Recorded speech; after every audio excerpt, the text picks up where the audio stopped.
Welcome to ராஜாவட்டி kitchen. நம்ம கிச்சனில் நம்ம இன்றைக்கி என்ன ரெசிபி பார்க்க போகிறோம் அப்படின்னா, நம்ம இன்றைக்கி பட்டாணி குருமா தான் நம்ம செய்ய போகிறோம். அதுவும் ரொம்ப ஈஸியான முறையில் நம்ம செய்ய போகிறோம். வாங்க எப்படி செய்யலாம்னு பார்க்கலாம். வாங்க வீடியோக்குள்ளே போகலாம்.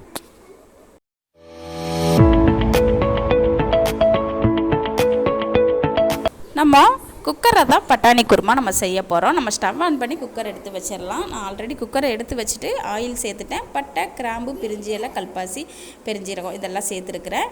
அடுத்ததாக ஒரு பெரிய வெங்காயம் தோல் நீக்கிட்டு கட் பண்ணி எடுத்து வச்சுருந்தேன். அதையும் நம்ம சேர்த்துக்கலாம். ஒரு மிக்சி சாரில் ஒரு துண்டு பட்டை, கல்பாசி, 3 கிராம்பு, 3 அண்ணம் முந்திரி, ஒரு அன்னாச்சி பூ இதெல்லாம் சேர்த்துருக்குறேன். நம்ம அடுத்ததாக கொஞ்சமாக தேங்காய் கட் பண்ணி எடுத்து வச்சுருக்கிறேன். அதையும் நம்ம ஒன்றா சேர்த்துட்டு நம்ம மிக்சி சாரில் கொஞ்சமாக தண்ணி விட்டு நம்ம நல்லா நைஸாக அரைச்சி எடுத்து வச்சிடலாம். அடுத்ததாக கொஞ்சமாக மல்லி இலை சேர்த்துக்கலாம். 1 டேபிள் ஸ்பூன் அளவுக்கு இஞ்சி பூண்டு பேஸ்ட்டு சேர்த்துட்டு நல்லா பொறுமையாக கலந்து விட்டுடலாம். நமக்கு வெங்காயம் நல்லா வதங்கி வந்துடுச்சு. மசாலா பொடியெல்லாம் சேர்த்துக்கலாம். 1 டேபிள் ஸ்பூன் மல்லித்தூள், 1 டீஸ்பூன் வரமிளகாத்தூள், 1 டீஸ்பூன் கரம் மசாலா தூள், ஒரு சின்ன டீஸ்பூன் அளவுக்கு 1 டீஸ்பூன் அளவு மஞ்சள் தூள் சேர்த்துட்டு நல்லா பொறுமையாக கலந்து விட்டுடலாம். நம்ம மசாலா பொடி எல்லாமே பச்சையாக தான் சேர்த்துருக்குறோம். பச்சை வாசனை போகிற வரைக்கும் நல்லா பொறுமையாக கலந்து விட்டுலாம். ஸ்டவ்வை சிம்மிலே வச்சுக்கலாம். அடுத்ததாக ஒரு பெரிய சைஸ் தக்காளி நான் மிக்சி சாரில் போட்டு நல்லா நைஸாக அரைச்சி எடுத்து வச்சுருக்கிறேன். நம்ம அதை ஒன்றா சேர்த்துக்கலாம். சேர்த்துட்டு நல்லா பொறுமையாக கலந்து விட்டுடலாம். தக்காளியில் இருக்கிற தண்ணியெல்லாம் போய் எண்ணெய் பிரிஞ்சு நமக்கு வரணும். நல்லா பொறுமையாக கலந்து விட்டுடலாம். பாருங்கள், தேவையான அளவு பட்டாணி நான் வந்து 8 ஹவர் ஊற வச்சு நான் க்ளீன் பண்ணி எடுத்து வச்சுருக்கிறேன். ஒரு உருளைக்கிழங்கு தோல் நீக்கிட்டு கட் பண்ணி அதையும் தண்ணியில் போட்டு க்ளீன் பண்ணி எடுத்து வச்சுருக்கிறேன். நம்ம ஒன்றா சேர்த்துக்கலாம். சேர்த்துட்டு நல்லா பொறுமையாக கலந்து விட்டுடலாம்.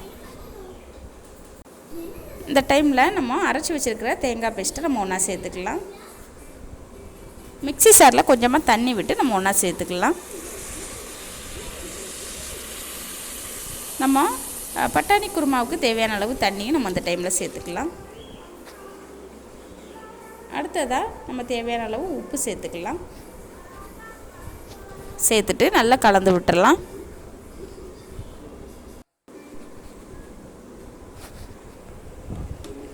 உப்பு சேர்த்துட்டு நல்லா கலந்து விட்டுடலாம். கலந்து விட்டுட்டு நம்ம மூடி போட்டு 2 விசில் வந்து நம்ம ஸ்டவ் ஆஃப் பண்ணிக்கலாம். நமக்கு வந்து சூப்பராக நமக்கு பட்டாணி குருமா ரெடி ஆயிரும்.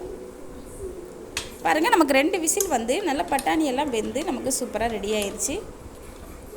பாருங்கள், நமக்கு பட்டாணி குருமா எவ்வளோ சூப்பராக ரெடி ஆயிருக்கு.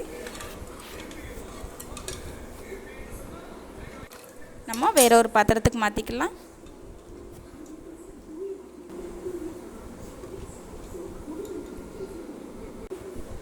உங்களுக்கு திக்காக வேணும் இதை விட அப்படின்னு நினச்சிங்கன்னா ஸ்டவ் ஆன் பண்ணி கொஞ்சம் திக்காக வந்ததுக்கப்புறம் நீங்கள் ஸ்டவ் ஆஃப் பண்ணிக்கலாம்.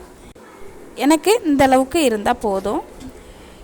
நம்ம என்றைக்குமே குக்கரில் வைக்கிற தண்ணி நமக்கு கம்மியாகாது. நமக்கு அதுக்கப்புறம் நமக்கு குழம்போ குருமாவோ எது செஞ்சாலுமே நமக்கு திக்காக வரணும் அப்படின்னா அடுத்ததாக நம்ம ஸ்டவ் ஆன் பண்ணி நம்ம வந்து திக்காக வந்ததுக்கப்புறம் ஸ்டவ் ஆஃப் பண்ணிக்கணும்.